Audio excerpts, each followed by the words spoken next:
새벽 보통 5시 한 29분쯤에 항상 그 소음은 들려옵니다. 이 시각이 되면 바로 집 앞에 있는 대형 스피커, 또 한 블럭 저 너머에 있는 그런 스피커에서 이 알라를 찬미하는 그런 목소리가 이 새벽 단잠을 깨웁니다. 바로 방글라데시 다카에 있는 이웅재 선교사님의 집에서 새벽마다 벌어지는 광경입니다.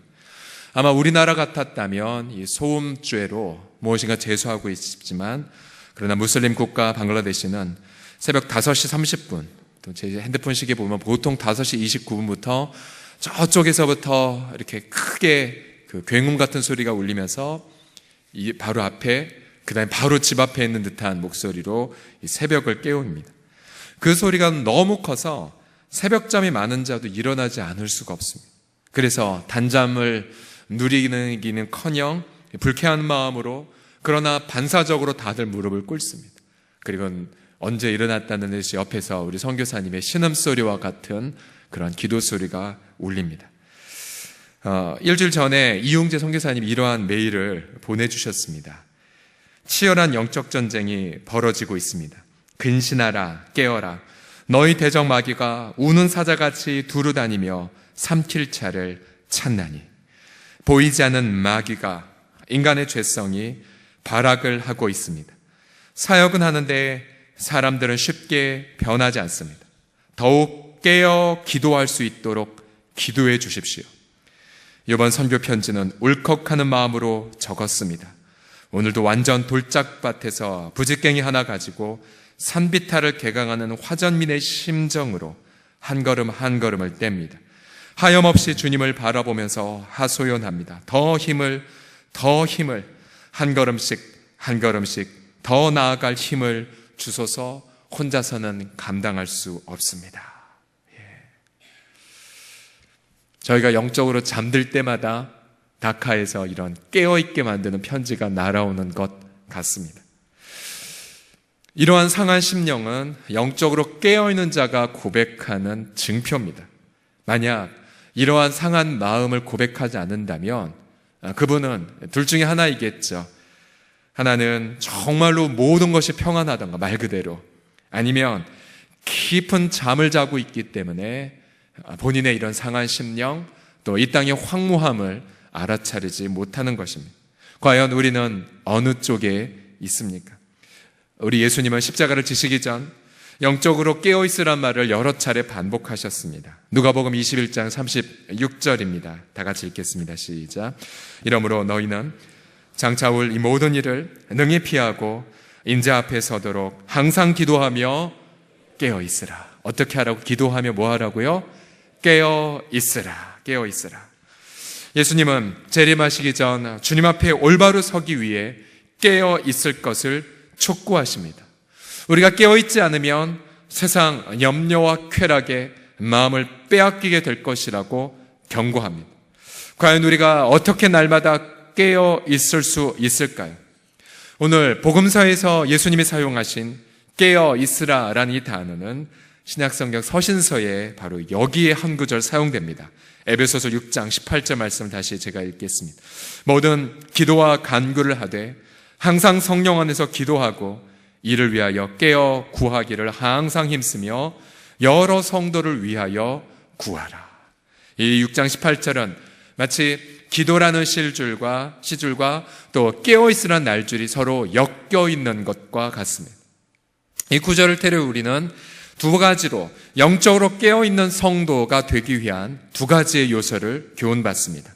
첫째로 영적으로 깨어있으려면 항상 말씀의 성령으로 기도해야 됩니다.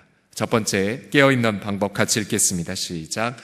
말씀의 성령으로 항상 기도하라. 바울은 영적 전쟁의 한 복판에 있는 성도들에게 하나님의 전신갑주를 입으라고 말합니다. 구원의 투구부터 믿음의 방패, 또 성령의 검 곧 하나님 말씀을 무장하라고 말합니다. 그러나 이 모든 무장을 제대로 구동하기 위해서는, 작동하기 위해서는 18절에서 항상 성령 안에서 기도회와 간구를 드리라고 말합니다. 이 성령 안에서 기도하는 것은 마치 자동차로 말하면 기름과도 같습니다. 기름이 없으면, 우리 옛날 말로 쇠고가 없으면 아무리 좋은 자동차라도 움직이지 못합니다. 마찬가지로 성도가 성령 안에서 기도하지 않으면 아무리 많은 지식이 쌓여 있고 아무리 좋은 프로그램을 가졌다 할지라도 죽어 있고 잠자게 됩니다. 이 성령 안에서 늘 기도하라라는 것은 무슨 뜻일까요? 바로 그 뜻은 17절에 힌트가 나와 있습니다. 17절 하반절을 같이 보겠습니다. 읽겠습니다. 시작. 성령의 검 곧 하나님의 말씀을 가지라. 자, 성령 하나님은 자신의 그 검을 휘두르시는데 그 검의 이름이 무엇입니까, 여러분? 성령의 검 곧 뭐요? 하나님의 말씀입니다. 하나님의 말씀. 성령은 언제나 말씀을 통하여 또 말씀과 함께 일하십니다. 말씀이 없이는 성령은 일하지 않습니다. 그래서 예수님은 요한복음 16장 14절에서 성령에 대해 이렇게 말씀하십니다. 그가 성령을 가리켜 그라고 말씀하시면서 그가 내 영광을 나타내니니 내 것을 가지고 너희에게 계시하시겠습니다. 즉 성령은 언제나 예수님의 것, 예수님의 영광, 즉 언제나 말씀이신 예수님의 이름을 드러내시고 또 예수님의 행하신 일을 나타내십니다. 그래서 저와 여러분이 언제나 성령 안에서 기도한다는 것은 언제나 예수님의 이름으로 기도하고 언제나 그 말씀을 가지고 기도한다는 것을 뜻합니다. 우리가 말씀을 가지고 기도할 때에 우리는 성령 안에서 늘 깨어 있을 수가 있습니다. 저와 여러분의 기도의 내용을 한번 조사해 보십시오. 과연 내가 내 생각대로 기도하는지, 내 느낌대로 기도하는지, 아니면 이 말씀 자체를 가지고 기도하는지를 점검해 보십시오. 예를 들어서 우리가 배우자를 위해서 기도할 때에 우리는 배우자에게서 받았던 상처나 아니면 배우자가 변하지 않는 그런 강팍함 때문에 낙담할 때가 많습니다. 그러나 성경을 성령 안에서 기도한다는 것은 무엇이냐면 고린도전서 7장 14절 이 말씀을 붙잡고 기도하는 것을 뜻합니다. 우리 같이 읽어보겠습니다. 7장 14절 말씀 시작. 믿지 아니하는 남편이 아내로 말미암아 거룩하게 되고 믿지 아내가 남편으로 말미암아 거룩하게 되나니 그렇지 아니하면 너희 자녀도 깨끗하지 못하니라. 그러나 이제 거룩하리라. 예. 그러니 성령으로 기도한다는 것은 무슨 뜻이겠습니까? 결국은 이 말씀, 성령이 휘두르시는 이 검을 붙잡고 간구하는 것이죠. 때로는 아무리 그것을 가지고 기도해도 응답이 전혀 없을 때에도 그때 성령 하나님은 또 다른 당신의 휘두르는 검을 우리 기도 생활에 주어주십니다. 예를 들어 베드로서 3장 9절 말씀을 생각나게 하시죠. 주의 약속은 어떤 이들이 더디다고 생각하는 것 같이 더딘 것이 아니라 오직 주께서는 너희를 대하여 오래 참으사 그 다음 같이 읽어보겠습니다. 시작. 아무도 멸망하지 아니하고 다 회개하기에 이르기를 원하시느니라. 아멘. 아멘. 그래서 우리가 배우자이든지 아니면 우리 다른 식구들이 변화되지 않았다 할지라도 우리 이 말씀을 부여잡고 하나님 주님이 더딘 것이 아니라 회개하기를 기다리시는군요 라고 믿으면서 계속해서 이 말씀 속에 성령 하나님과 함께 간구하셔야 됩니다. 그래서 우리는 그러기에 저와 여러분들이 기도하기 전에 반드시 매일 첫 시간을 말씀을 읽고 묵상하시고 또 그 말씀을 가지고 기도하는 시간을 반드시 가져야 됩니다. 제 멘토 중에 한 분이신 러시아의 조한희 선교사님, 자신의 막내 아들이 테러를 당했어도 러시아를 떠나지 않았던 이유가 있었습니다. 그것은 성령 하나님이 끊임없이 생각나게 하시는 아모스서 8장 11절 때문이었죠. 주 여호와의 말씀이니라. 보라, 날이 이를지라 내가 기근을 이 땅에 보내리니 양식이 없어 주림이 아니며 물이 없어 가람이 아니요 여호와의 말씀을 듣지 못한 기갈이라. 이 말씀 때문에 그 땅에 갔고 이 말씀 때문에 자기 아들 피투성이가 되고 떠나지 않았습니다. 그리고 이 말씀 때문에 지금까지 그 땅에 계십니다. 성령 하나님은 특정 상황에서 영적 전쟁에서 승리하도록 그리고 우리로 늘 깨어 있도록 당신의 휘두르시는 검을 우리의 기도의 손에 부어주십니다. 여러분 얼만큼 하나님의 말씀으로 여러 마음판에 지금 새기고 계십니까? 그래서 우리의 사랑방이나 혹은 우리의 다음 세대의 주일학교 공동체나 혹은 우리의 위원회에 우리의 사역이 깨어있는지를 어떻게 분별할 수 있습니까? 그것은 과연 우리 사랑방이 혹은 우리 공동체가 붙잡는 말씀이 있는가? 그리고 나는 내가 기도한 이 기도 제목을 말씀으로 근거를 놓을 수가 있는가? 만약에 어떠한 부서가 이러한 말씀에 붙잡힌 기도를 하지 않은 채 늘 회의만 하거나 놀러만 다닌다면 그 부서는 아무리 활동이 많아도 깨어있지 않은 것입니다. 모여서 말씀을 읽고 말씀을 붙잡고 기도하고, 그래서 그 말씀과 기도 속에서 우리가 나아갈 때에 우리는 에베소 6장 18처럼 성령 안에서 깨어있는 공동체와 개인이라고 말할 수가 있습니다. 저는 저와 여러분 모두가 우리 모든 삶 철저하게 성령이 휘두르시는 말씀의 검을 가지고 기도하시는 깨어있는 성도들 되시기를 예수님의 이름으로 축복합니다. 마지막으로 두 번째로, 영적으로 깨어있으려면 이웃을 위해 중보기도를 드리셔야 됩니다. 18절의 하반절을 보시게 되면 이를 위하여 깨어 구하기를 항상 힘쓰며 여러 성도를 위하여 구하라고 말하고 있습니다. 이걸 원문을 통해서 좀 더 풀어 말씀드리면 이것입니다. 깨어있는 목적을 위해서는 성도들을 위하여 인내와 중보로 기도하라라는 뜻입니다. 인내와 중보 기도가 동전의 앞면처럼 붙어 있습니다. 앞뒤면처럼 붙어 있습니다. 내가 영적으로 깨어있는가의 여부는 이것으로 측정할 수 있습니다. 내 감정 상태로도 측정될 수 없고요. 혹은 내가 어떤 신령한 은사로 방언으로 기도한다든지 아니면 뭔가 내가 예언한다든지 이걸로도 내가 영적으로 깨어있는지 판단할 수 없습니다. 착각할 경우가 많습니다. 내가 영적으로 깨어있는 객관적 시금석이 무엇이냐면 내 기도 시간을 여러분들 한번 분석해 보십시오. 내 기도 시간 예를 들어 1시간이다 한다면 그 시간 중에 이웃을 위해 중보 기도하는 시간이 과연 얼마인가? 그러면 그 퍼센트 지수만큼 내 깨어있는 것의 객관적 척도가 나타납니다. 가령 예를 들어서 내가 2시간을 기도한다 한들 2시간 기도 내용 철저하게 다 나만을 위한 기도 제목이다. 그럼 그분은 그만큼 잠들어 있는 것입니다. 그러나 내가 단 30분을 기도한다 하더라도 정말로 내 문제는 다 주 앞에 맡겨버린 신뢰만 간직한 채 누군가를 위해 기도한다면 가정을 넘어서 우리 이웃 식구들, 우리 VIP들, 그리고 북한의 지하교 성도들이 바로 내 이웃인 것 마냥 들끓는 마음으로 기도하고 또 사회적 소외된 약자를 위해서 그렇게 기도한다면 그는 영적으로 깨어있는 것입니다. 나의 기도의 넓이만큼 나는 영적으로 각성되어 있는 것이죠. 정반대로 내가 영적으로 각성하기 위하여서는 내 의지적으로 중보기도부터 먼저 시작해도 좋습니다. 내 마음에 내 고통이나 죄 문제 주 앞에 던져버린 채 예수 그리스도께서 철저하게 이웃만을 위해 기도하셨던 것처럼 내 문제는 십자가에 던져놓고 내 문제가 내 코가 석자랄지라도 그렇게 철저하게 이웃을 위해 중보기도의 삶을 사는 것.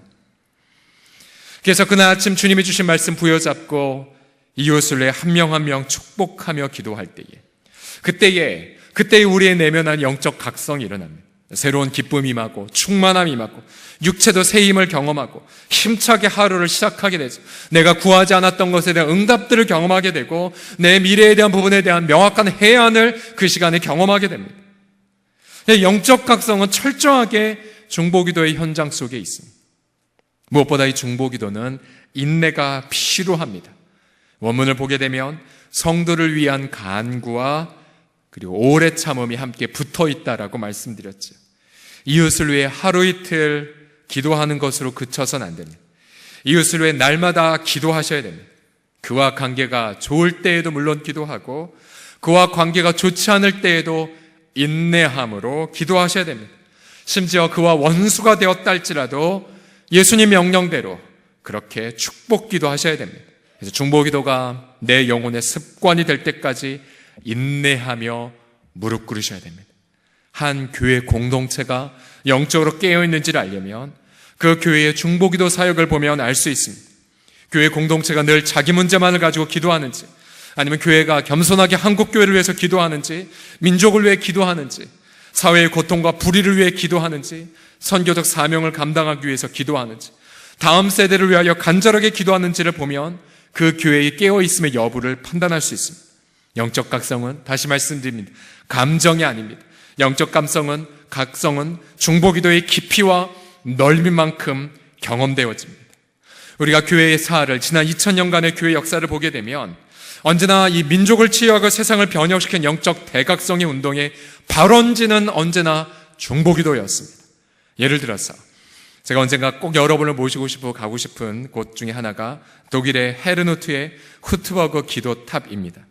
이 헤르누트라는 이 마을은 주님의 피난처라는 그런 뜻인데, 18세기의 모라비안 교도들이, 모라비안이라는 이 지역 안에 이 유럽의 핍박을 받는 수많은 성도들이 이 진젠도르프의 영지에 모여들었습니다. 이들은 신앙의 순수성을 지키기 위하여 모였지만, 그러나 공동체의 출발은 순탄하지 않았습니다. 왜냐하면 출신 지역도 틀렸고, 신앙의 색깔도 틀렸고, 언어도 틀리고, 문화도 틀렸기 때문에 처음에 이들은 많은 다툼과 싸움을 했습니다. 그래서 얼마나 많이 다퉜냐면 어떤 분이 이러한 글을 남기기도 했습니다. 사탄이 모든 것을 다 뒤집어 놓은 것처럼 보인다. 여러분, 만약 우리 어느 식구가 우리 공동체 게시판에 사탄이 모든 걸 다 뒤집어 놓은 것처럼 본다라고 만약 써놨다면 여러분 어떠한 마음을 느끼시겠습니까? 이 공동체가 이러했어. 첫 출발점은. 그런데 어느 날 이분들이 한 자리에 모여서 이제 예배를 드렸습니다. 그 당시에 그 공동체 지도자 역할을 하는 분은 다른 도시에 있었는데 요한일서 말씀을 묵상하고 그리고 성찬식을 서로 나누는데 그때 하나님의 놀라운 회개의 바람이 이들에게 부어졌습니다. 그래서 그때 서로의 잘못을 고백하고 서로 사랑하기로 결단하면서 1727년 8월 13일 역사는 기록합니다. 성령이 부어져서 그 당시에 다른 도시에 있던 분들도 성령의 부어짐을 경험했노라고 기록합니다. 그런데 이들이 이러한 은혜를 체험하면서 이들의 깨어있음을 가장 먼저 무엇으로 표현했냐면 열방을 위해 기도하기로 결단을 했습니다. 그래서 이들은 마을에서 가장 높은 구릉에 기도탑을 세우고는 조를 짜서 이 2시간씩 24시간을 기도하기로 결단했습니다. 그리고 이들의 중보기도는 이후 100년을 지속합니다. 100년을. 무명의 성도들, 대부분의 무명의 성도들이었습니다. 이 위대한 중보기도 역사 속에 영적 각성의 파고가 전 유럽에까지 흘러갑니다. 그러면서 이들은 제비를 뽑아 몇 가정씩 묶어서 평신도 자비랑 선교사를 파송하고요. 그리고 이들의 영성 때문에 영국을 뒤집어버렸던 요한 웨슬레가 회개했고, 그리고 가는 곳마다 놀라운 회개와 변혁의 역사가 일어나게 됩니다. 바로 유럽이란 이 민족을, 유럽이란 사회를 변혁시켰던 이 놀라운 영적인 파도는 바로 이들의 중보기도의 무명의 골방에서 발원된 것입니다. 특별히 우리가 이번에 임직자 선거 때에 임직자들을 세울 때에 직분자들이 할 가장 첫 번째의 직무가 있다면 그것은 바로 중보기도입니다. 중보기도. 맡겨진 영혼들을 위해 중보의 무릎을 꿇는 것. 그래서 한 영혼 한 영혼을 위해 눈물로 사랑으로 기도하는 것. 그래서 우리는 임직자들이 다른 할 일이 아니라, 다른 것이 아니라 바로 골방에 무릎 꿇으면서 그렇게 눈물로 하루를 시작할 때에 바로 그 무릎 꿇음 속에 영적 각성이 시작이 되고, 그 영적 각성이 시작됨을 통하여서 온 교회 공동체도 민족 앞에 시대적 사명을 감당하게 될 것입니다. 저는 우리 교회 모든 식구들이 중보의 무릎을 날마다 꿇어서 하나님 앞에 부어주시는 매일의 영적 각성을 누리시는 저와 우리 모든 성도들이 다 되시기를 예수님의 이름으로 축복합니다. 우리 같이 이 시간 찬양합시다. 우리 함께 기도해라는 찬양입니다. 우리 함께 기도해 이 찬양하시면서요, 특별히 이 시간 우리 기도의 문을 우리 중보기도부터 시작하죠. 우리 이용재 선교사님이 전해주신 기도 제목에 보면 전도 여행이 이번 6월 5일부터 시작이 되었다고 말씀하십니다. 우리 그저께부터 이미 시작이 되었는데 10일까지 시작됩니다. 신학생 13명, 교수 2명이 두 팀으로 나누어 가는데 선교사님이 지난 4개월 동안 전도학을 가르치셨다고 합니다. 그리고 지난 2개월 이상을 이 전도를 위해 학생들과 함께 기도해 오셨다고 하는데 이번 학생들은 예년 학생들에 비해서 여러 면에서 연약하다고 합니다. 주님의 더 특별한 은혜가 필요합니다. 기도해 주십시오. 안전과 건강과 풍성한 열매를 위해. 그래서 선교사님의 그런 탄식의 제목 가운데 대부분은 이 방글라데시 신학교에 대한 과제가 많습니다. 우리 한국에는 신학생들 같은 분들이 아니고 기초적인 믿음마저 가르쳐줘야 신학생들이 많기 때문이죠. 그리고 신학교 학장인 저고디시 부부의 영적 각성을 위해서도 늘 언제나 기도 부탁을 해오셨죠. 우리가 기도가 약해지면 선교사님이 이런 한탄의 메일을 보내시는 것 같은데, 우리 이 찬양 드리고 우리 방글라데시를 위해서, 또 우리 김요한 선교사 터키를 위해서 기도해 주실 때 계속 남경도 다녀오시고 북경도 다녀오시면서 선교사님이 지난 토요일 이런 말씀하시더라고요. 저 혼자만 다니는 것 같다고. 아니 그렇지 않다고. 우리 얼마나 많이 기도하냐고. 저희가 더 많은 깨어있는 기도가 필요한 것 같습니다. 그리고 무엇보다 6월 말에 터키 땅에 들어가서 아주 위험한 사역이신데, 터키 동부 지역에 있는 교회들을 모아서 전교인 그 수련회의 강사로 초대가 됐다고 합니다. 터키 동부는 쿠르드 반군이 또 이 테러가 횡행하는 아주 위험한 곳입니다. 특별히 선교사님의 그런 안전을 위해서도 간절히 기도해 주셔야 되고, 무엇보다 우리 방글라데시, 터키 이 두 분이 홀로 사역한 지 20여 년이 지났지만 후속 사역을 해오지 못했죠. 그래서 올해 안에 우리 방글라데시에 파송할 선교사를 세우는 그러한 프로세스를 진행할 것이고, 터키도 역시 우리가 제2, 제3의 파송 선교사를 세워가야 됩니다. 우리 선교사님을 중보하는 마음으로요, 우리 찬양을 같이 드리겠습니다.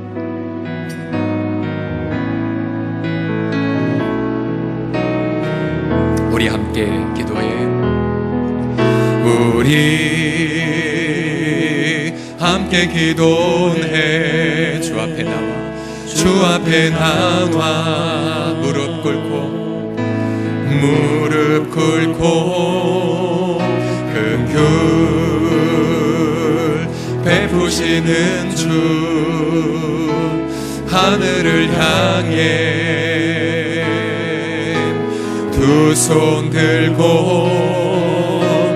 하늘 문이 열리고 은혜의 빗줄기 이 땅 가득 내리도록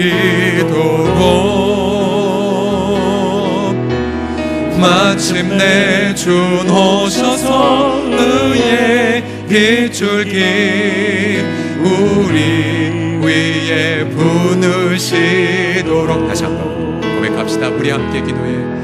우리 함께 기도해. 주 앞에 나와 무릎 꿇고 긍휼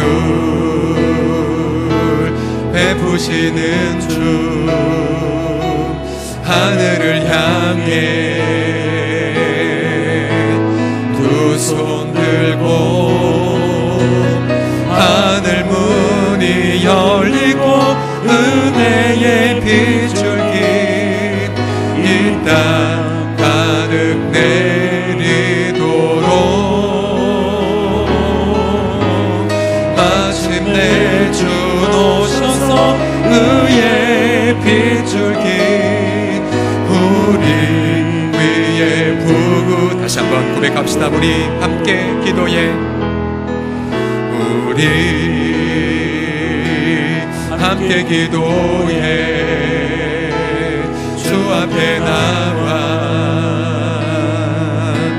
무릎 꿇고 긍휼 베푸시는 주, 하늘을 향해 두 손 들고 하늘 문이 열리고 은혜의 빗줄기 이 땅 가득 내리도록 마침내 주 오셔서 의의 빗줄기 우리 위에 부으시도록. 이 시간 같이 기도할 때에 우리 이용재 선교사님과 또 김요한 선교사님, 또 우리 모든 협력 선교사님들, 또 우리 연변에서 북한 사역하시는 선교사님들, 또한 우리 미자리교회 목회자들을 위하여서 우리 같이 이 시간에 저들의 탄식과 또 저들의 혼자 있는 마음과 같은 마음, 마치 정말 작은 부직갱이로 화전민이 되어서 온 산을 개강하는 것 같은 그런 막막한 적막한 마음, 아버지 오늘만은 우리의 중보로 인하여서 저들 마음 따뜻하게 하나님의 성령의 부어짐과 저들 홀로 있는 것이 아니라 우리도 함께 있음을 성령께서 체감하게 하여 주셔서 힘차게 사역 감당하시도록 우리 선교사님과 목회자들 위하여서 우리 같이 기도하겠습니다. 살아계신 아버지 하나님, 우리의 그러한 잠들 때에 아버지 현재 계신 우리 선교사님들을 통해 깨어있는 이런 마음들을 경험케 하여 주심을 감사드립니다. 하나님 죄송합니다. 우리가 깨어있지 않았어. 아버지 우리가 잠들어 있었어. 우리가 세상의 쾌락과 혹은 아버지 세상의 염려, 아버지 자기 중심적인 그러한 염려와 또한 자기 육신적인 아버지 하나님의 정욕에 붙들려져서